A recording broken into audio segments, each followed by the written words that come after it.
और आप देख रहे हैं जीके न्यूज। कल घोषित उपचुनाव का रिजल्ट सामने आया, जहां बीजेपी को करारी हार का सामना करना पड़ा। उसी पर हमारे साथ बात करने के लिए भी मौजूद है अरुण राजभर जी। सर, बहुत बहुत स्वागत है। धन्यवाद। सर, रिजल्ट आया कल घोषित उपचुनाव का और बीजेपी को करारी शिकस्त का सामना करना पड़ा है। और कहीं ना कहीं बार बार सवाल उठ रहे हैं राजभर पर। कहा जा रहा है ओपी राजभर जी अपनी ही जाति का वोट नहीं समेट पाए। कौन गया था बूथ की समीक्षा करने? जो कह रहा है, जो गया है वो बूथ की समीक्षा कर ले। एक-एक बूथ पर 400 वोट कौन दिया है? कहने वाले दिए हैं। कहने वाले लोग आलोचना कर सकते हैं, जमीन की हकीकत नहीं समझ सकते। और जमीन की हकीकत सुहेलदेव भारतीय समाज पार्टी कार्यकर्ताओं ने समझा है। गाँव-गाँव जाकर हम लोगों ने चौपाल लगाया है, जनता के बीच में जाकर हम लोग काम किया है। और जनता ने अगर हमारे साथ नहीं खड़ा होता तो हमें 82,000 कौन देता हमको?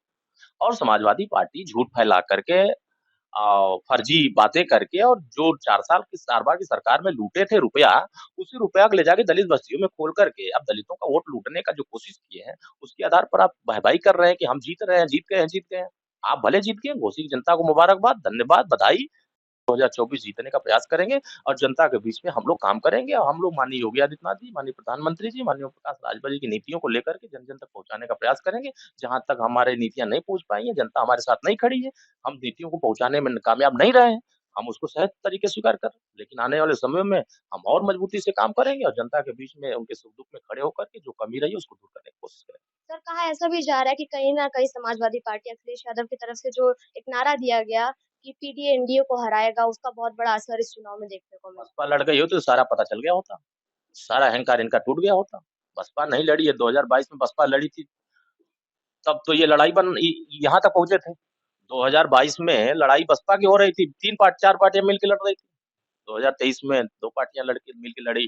2024 में तीनों पार्टियाँ मिलके लड़ेंगे तब पता चल जाएगा इनको।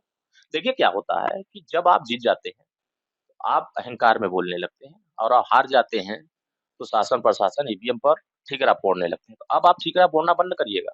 अब जनता के बीच में आपने जो वादा किया उसको करना होगा।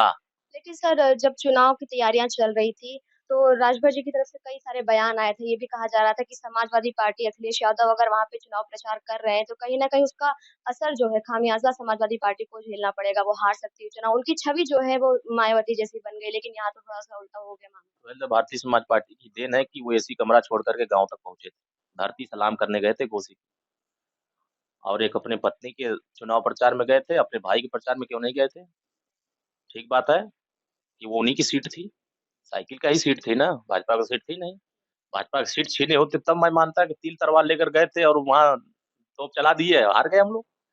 वहाँ का स्थानीय मुद्दा हावी हो गया, स्थानीय बनाम बाहरी का मुद्दा चला।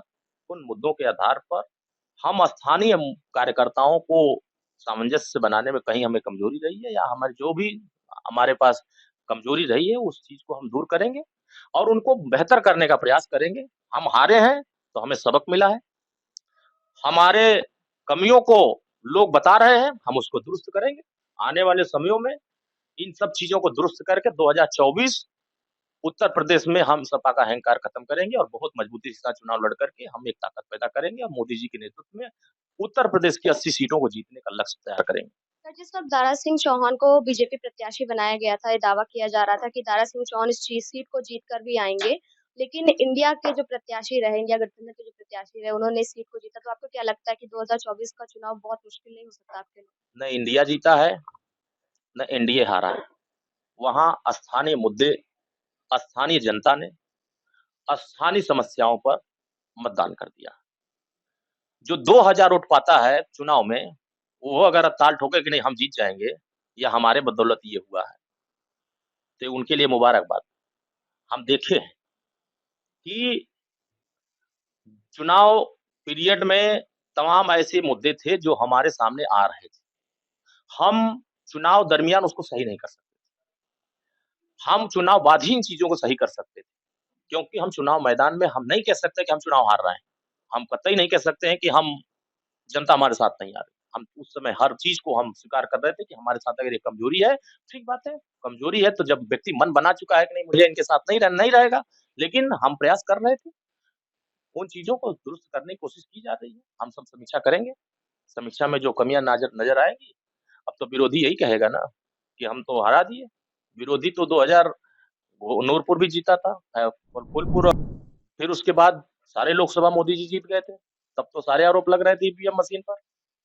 2024 में ईवीएम मशीन पर आरोप लगाने के लिए लोग रेडी हो जाएंगे, प्रशासन और इलेक्शन कमीशन पर आरोप लगाने के लिए रेडी हो जाएंगे।